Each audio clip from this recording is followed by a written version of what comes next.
When it comes to baseball and life, when opportunity calls, you have to be ready to answer, and that's exactly what Alex Call has been doing of late. We're talking call and much more on today's action-packed episode of Locked On Fantasy Baseball.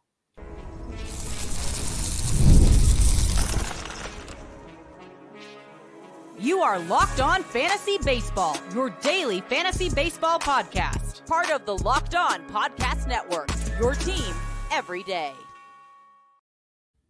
Hello, fantasy baseball fanatics, and welcome to the Locked On Fantasy Baseball podcast, brought to you by the Locked On Podcast Network, your team every day. As always, we're your number one source of fantasy baseball knowledge, and thank you for making us your first listen each and every day. If you're listening on a platform like Apple or Spotify that allows 5-star ratings and reviews, we would truly appreciate it if you could do that for us. And if you're watching on YouTube and you haven't already, hit that little bell below. It subscribes to the channel and gives you a notification every time we drop a new episode. But lastly, and most importantly to Matt and I, guys, give us a chance on the Subtext platform. Through Subtext, it's an in-depth, personalized experience through text messages and alerts right to your phone, offering so much more than we can in this 30-minute podcast. And if you are interested in checking us out on Subtext, you can find the link in the bio wherever you're listening or watching, or if not, it's available on any of our social media platforms.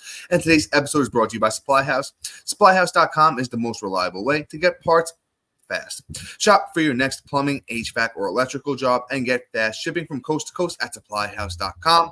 And guys, it's getting deep into the season. Can't believe week 20 is already here. You know what? And Matt, as always, we got some great must-add players. And who we starting off with today, brother? All right, we're going to start with a no-name here, Alex Call. Honestly, I have no idea who he is other than, hey, he's doing really well.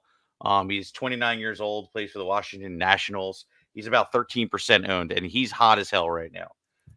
4 runs, no bombs, 5 ribs, a stolen base, batting 14. I love it. The kid really doesn't present any power upside or anything of the sort like that. But what I can say is he is producing. And you know, you see little spurts if you look back a little bit of like his history, and you go, okay, he can do a few things. You know, he had a minor league season where he had like 15 home runs, it threw like 300 and change at bats. Like maybe he shows a little bit of that. Or maybe we just get a little short little, maybe like 2 home runs this week.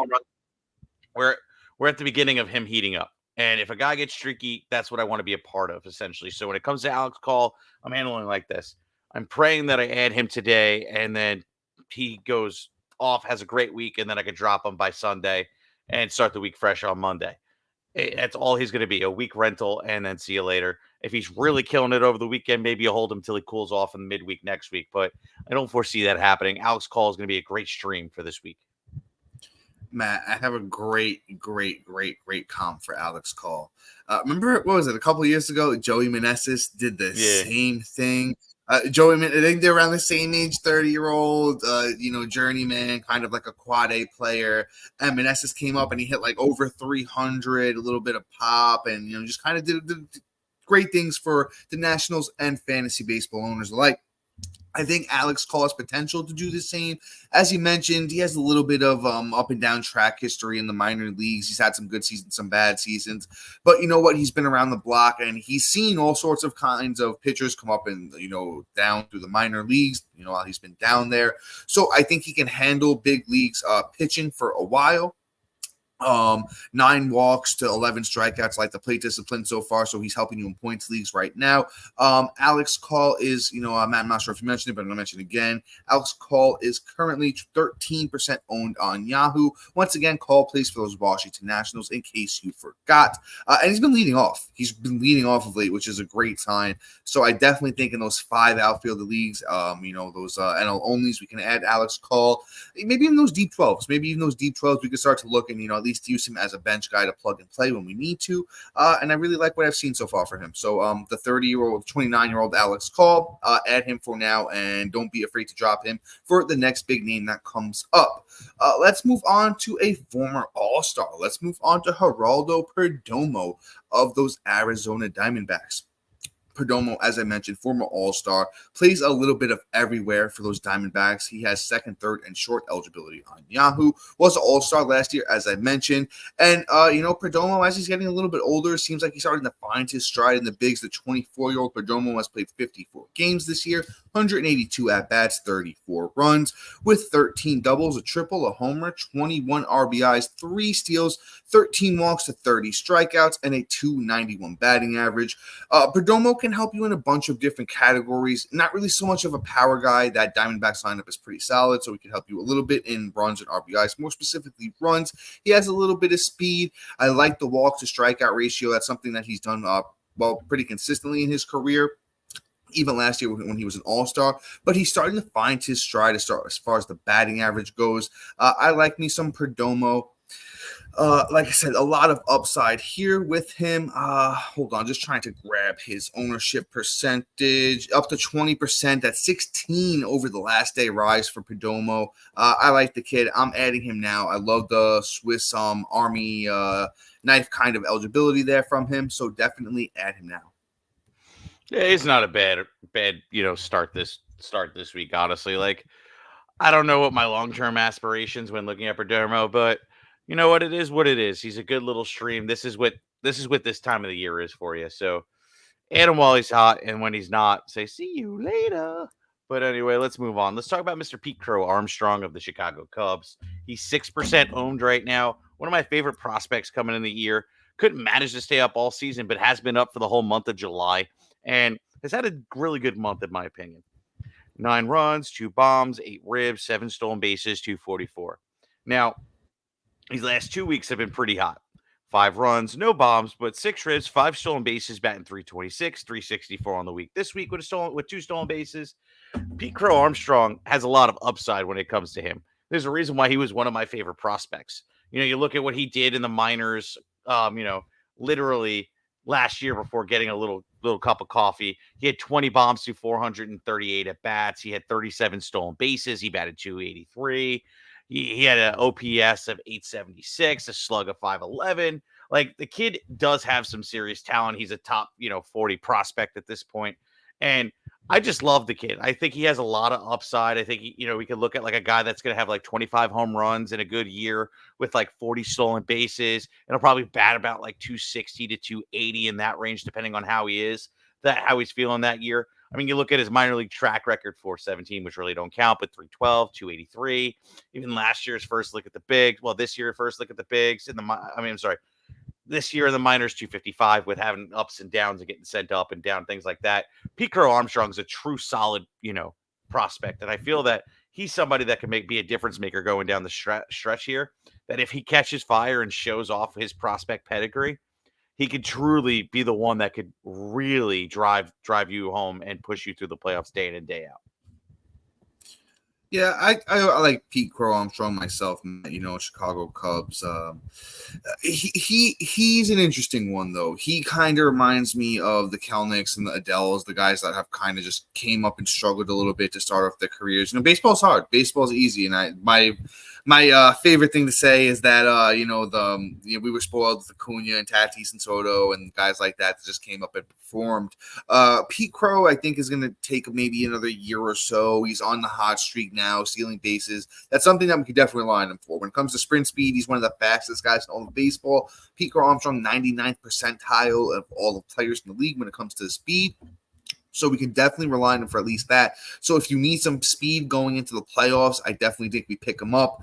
I'm not relying on him for much else. He's been hitting 8th in that Cubs lineup, so maybe he'll see some RBIs as well as the speed. But other than that, not super relying on him. At 6% owned, you can add him pretty much anywhere, though. So if you do need outfield to help the prospect pedigree and how well he's been playing now, you add him while you still can.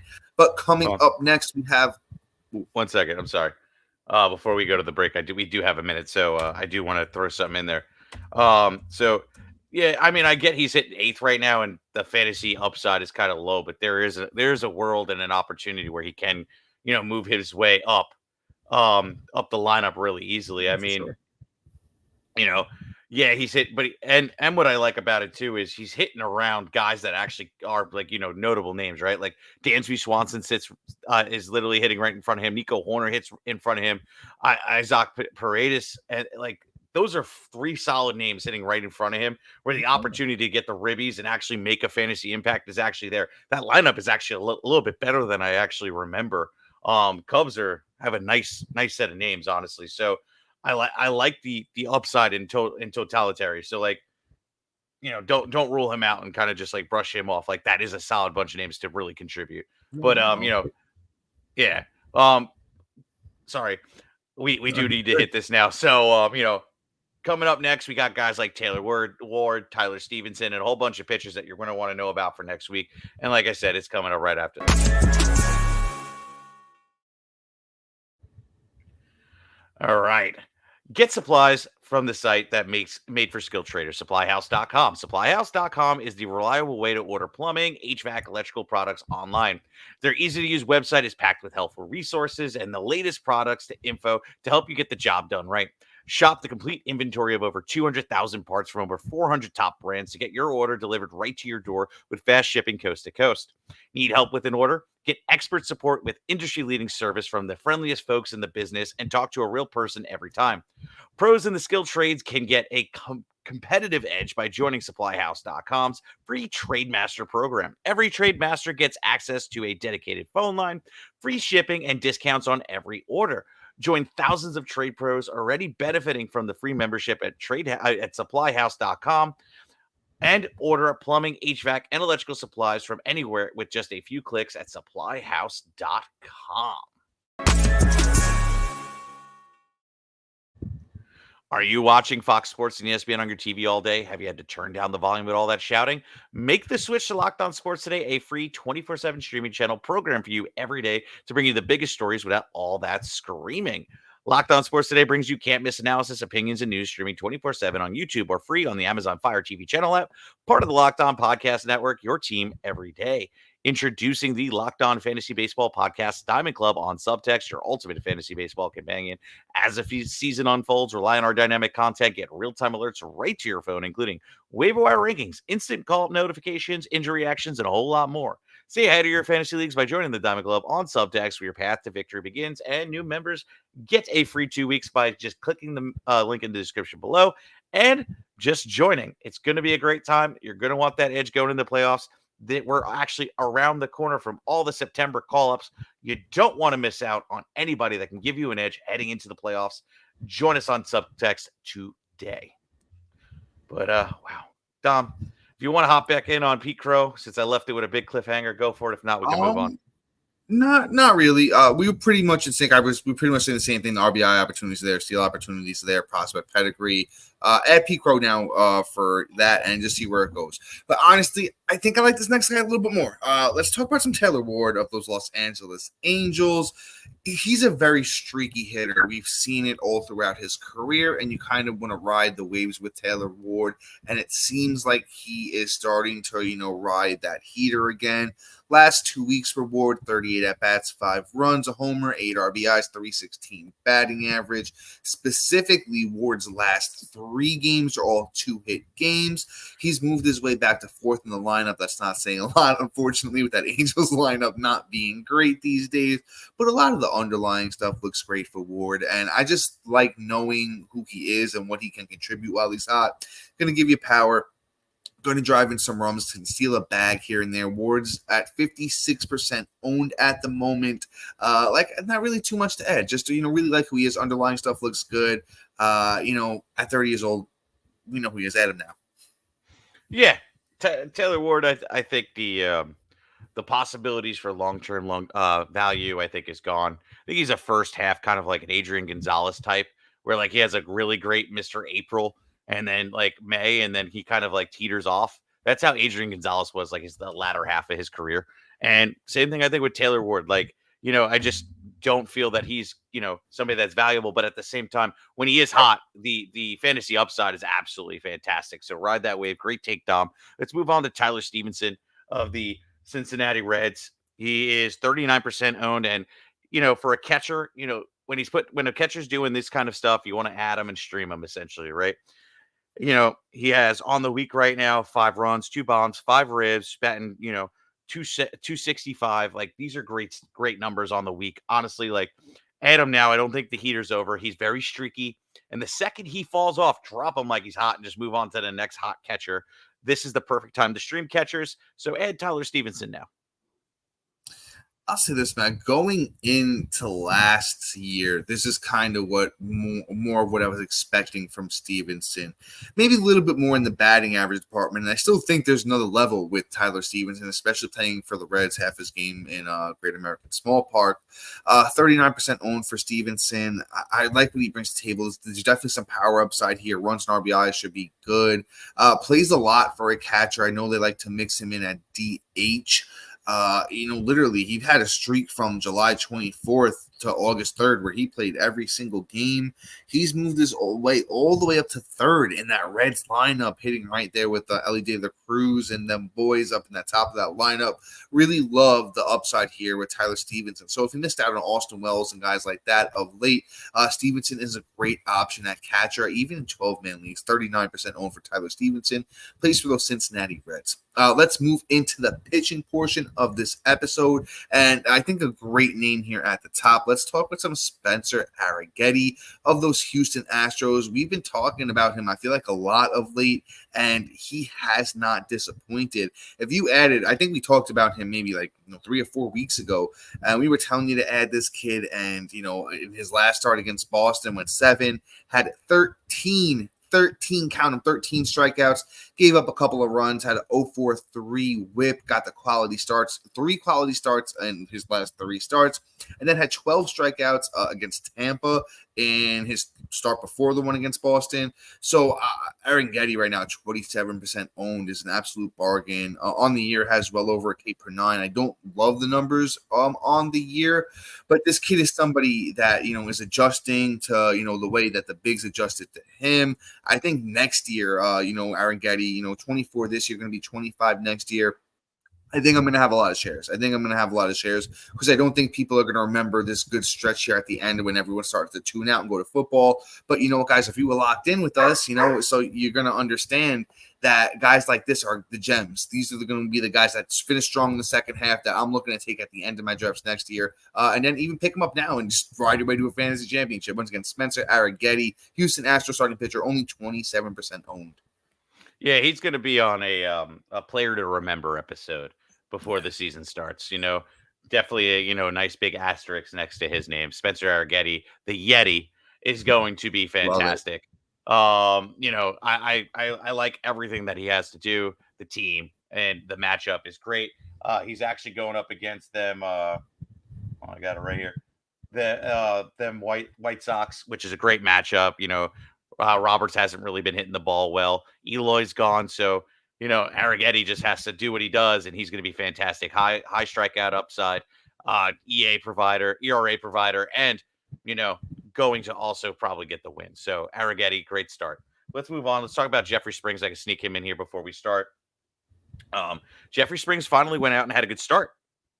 He's 38% owned, and him and the Rays are doing their thing. 5 innings against Baltimore today, 8 Ks, a 1.8 ERA with a 1.2 whip. Whip's a little high, but I think that'll start coming down. You got to really bake into the fact that, guys coming off TJ are still looking to, control the ball and get used to their new elbow, essentially. So Springs is definitely somebody that I think is we're going to have to just be patient with, but I think he's turning a corner. The first 2 outings weren't really great. He went 3 innings in the first, had a 5 ERA, then went 5 against St. Louis, had a 7 ERA, but now the start against Baltimore, a tough team, one of the top end teams in the AL. I think he's able to go out and handle himself really well with 8 Ks and a 1.8 ERA. Speaks volumes of what his upside is and what he can do for your fantasy teams. 39% owned. I think he needs to be owned, universally. So add Jeffrey Springs today. Yeah, man, I'm with you on Springs.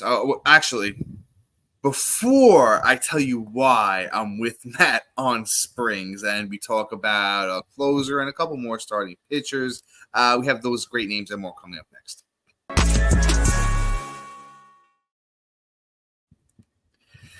And guys, it's summertime, which means it's barbecue season. Stock up on all your favorite grilling favorites and earn cash back on every purchase when you use Ibotta. So you won't have to choose between burgers or hot dogs. You can get both. And sandals, sunscreen, snacks for the kids as well. What do these things have in common? You're probably buying a ton again of them this summer, but don't stress about the cost. Use Ibotta and get cash back on all of your purchases when you stock up on all your summer essentials. Ibotta is a free app that lets you earn cash back every time. Earn on hundreds of items from groceries to beauty supplies, even toys, so you can make sure you're beating inflation no matter what you're purchasing. The average Ibotta user earns $256 per year. That could cover the cost of an entire shopping trip, that flight you've been eyeing, or the fancy dinner you've been craving. You can save on over 2,400 brands and shop at over 1,000 retailers, including your favorite grocery stores, Lowe's, Macy's, Sephora, Best Buy, and more. Guys, those are some great stores. I know I'm shopping there pretty often. I'm sure you are as well. So right now, Ibotta is offering our listeners $5 just for trying Ibotta by using the code LOCKEDONMLB when you register. Just go to the App Store or Google Play Store and download the free Ibotta app to start earning cash back and use the code LOCKEDONMLB. That's IBOTTA in the Google Play or App Store and use the code LOCKEDONMLB.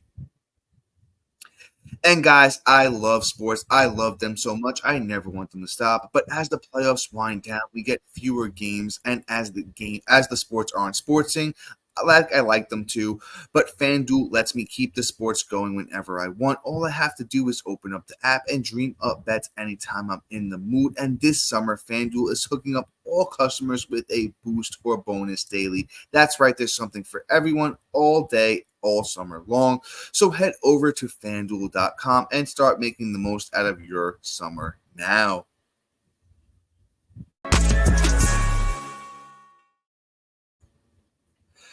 And all right, I was super excited for our boy Jeffrey Springs.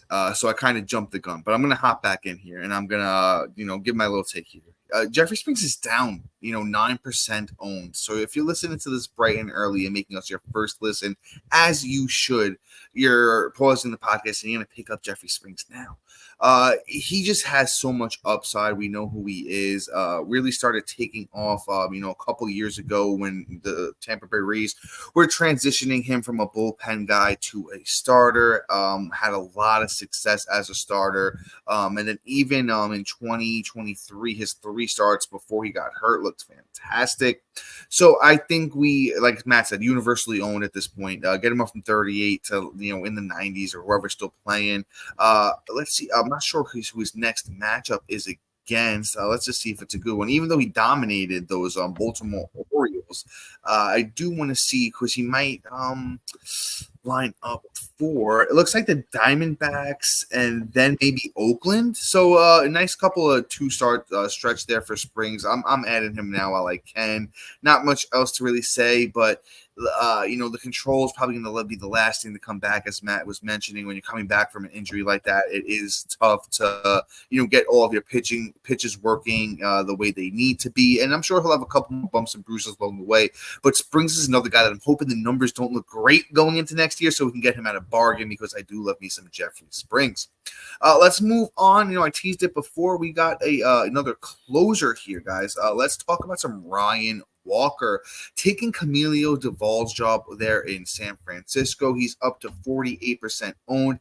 And it's another pause the podcast moment. If you need a closer, when I don't think we're going to have too many more opportunities to grab closers. I'm sure the trade deadline passed in a lot of your leagues, so you don't have that opportunity anymore to make a trade for a closer. Add Ryan Walker. I like the numbers on the year. A 2.20 ERA with 0.9 whip, 61 innings, 73 strikeouts. So he's getting those strikeouts as well. Add some Ryan Walker. Not really too much to add there, except he's going to be closing for the Giants. Yeah, no, Duvall was able to make it. Oh, why can't Walker? Walker's being fantastic. I think this is a short-term rental at least. We're going to see it for 3 weeks with Duvall being sent down. They're probably just going to try and fix whatever's wrong, probably his release or, grip or whatever. And then Duvall should be back pretty quickly. So, Ryan Walker, I think, is a must-add. Let's move on, though. Let's talk about Jordan Montgomery of the Arizona Diamondbacks. Now you're probably looking at me I have 6 heads because he's been pretty atrocious. 6.11 ERA on the month. Through with 10 Ks through 17 innings, but he's going up against Colorado. Colorado does not scare me. Um, Nolan Jones isn't back yet, even though I think he's back at some point. But I don't care. Like Jordan Montgomery should be able to pitch at home against Colorado, who is not impressive, where the splits with that whole team are significantly different. So Jordan Montgomery is somebody that I feel just needs to be added in stream for the week and then kind of let him ride and drop him like he's hot because he really does, post no long-term fantasy value at this point. Yeah, man, I'm with you. I think you could throw him out there for that Colorado start if need be necessary. To be honest, I'm not doing it everywhere. If you need the start, you could do it. But kind of out on Montgomery at this point in his career, 31. After he's leaving the Yankees, there, I'm just not really sold on him anymore. So one more start from him, we can do that. But after that, like Matt said, I'm kind of going to drop him like it's hot. Let's move on to potentially our last name of the day. Let's talk about Eduardo Rodriguez. I'm actually more of an Erod guy. I do like him. He's got some upside. Also an Arizona Diamondback starting pitcher, has looked decent on the year with his one start, 5.2 innings, got the win. Well, only struck out one, gave up some runs, has a 106 whip. I like him. He's got some upside. Was pretty good last year. Another guy gets Colorado in his next one. I think I'm doing the Erod one definitely more than the Monty one. 49% owned for Erod. Like I said, going to go out there and add him. Those numbers last year for Eduardo Rodriguez were 26 starts for Detroit, a 3.30 ERA, 152 innings, 143 strikeouts, and a 115 whip. So I don't know what Detroit had working for Erod, but they finally figured out the whip thing that he couldn't figure out his whole career. Hopefully he can carry it along the rest of the way this season because he does have, a good amount of upside. A lot of pitchers we did talk about today have some upside, but Erod's definitely one I like as well. Go out there and feel good about adding him. Yeah, I mean, I like the matchup again. It's Colorado, so I mean, it's a little bit more proof. We added him last week as more of a stash than we did as a start because the two matchups were pretty rough. But this is a matchup I definitely don't mind rolling him out there and see what he could do. The whole key is you got to actually watch this start because if he looks where his stuff is on point, he's, painting the corners, doing what he normally does, then he's going to be good because he's not like a guy that you expect to have a high velocity fastball. Like that's just not him. I think his career high was like 92 and change. So like, Erod is based off, he just has really good stuff. So if we can start seeing that after coming off the IL and start getting a bounce back, now he's got a little bit more ground under his feet. Erod should, definitely be able to take over and be the guy and, provide some long-term fantasy value for the rest of the season. He'll probably still be a guy you still want to play a matchup against, but definitely this week. I mean, that Colorado matchup, every reason I said to start Jordan Montgomery this week, it's kind of like the same thing with Erod. Like, who cares? Those splits are great. And I love the pitching park of Arizona at that point. Yeah, man, I'll say this too. It's cool to see Erod throw almost 6 innings in his first start back from the IL. I mean, he didn't even have a minor league rehab assignment, so it was just cool to see him build back up quickly. So Arizona must have been just, making sure he was where he needed to be before he even got back to the bigs to start. So I think that they're going to let a guy like this that's, 31 years old just throw. We're not going to have to worry about, any sorts of inning limits or him limitations or him being held back. They're just going to say, hey, go out there and get it done, brother. Matt, anything else to add here before we, head out? No, look, just don't fall off just because you're like, 5-6 games out of 6th. This is Keep the pushing. time of the year. Yeah, where they might get lazy because they think they got it locked in. People aren't really paying attention. So do it now. Focus while everybody's focused on football. And I promise you're going to be able to take home a W and get in that playoffs. It's just a couple little tinkers and a couple right streams. And that's the difference between making the playoffs and not. We got you day in and day out. Stick around for that. But guys, please like, subscribe, comment, rate, review, do everything you can to get us going here. And if you like us so much, which I know you do, you're going to like Sully over at Locked On MLB. And I promise he's going to provide you with all the insight of the MLB of stuff we don't cover that isn't fantasy related. So have a great rest of your day, guys. Peace out. So